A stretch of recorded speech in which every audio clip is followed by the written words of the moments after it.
एअरपोर्टवर असं काही घडेल असं वाटलंच नव्हतं. सांगते काय ते, आधी आम्ही मस्त आमच्या बॅगा वगैरे पॅकअप केल्या आणि निघालो एअरपोर्टवरती.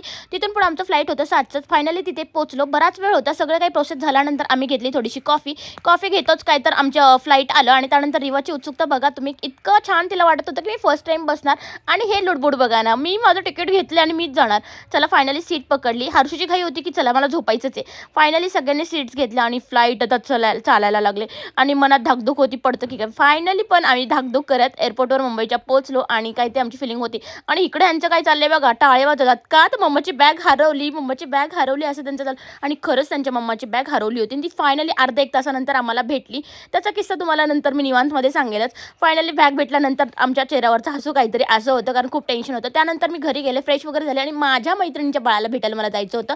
अर्धा 2 तासानंतर आम्ही तिथे पोहोचलो. तिची खुशी तर काहीतरी वेगळीच होती.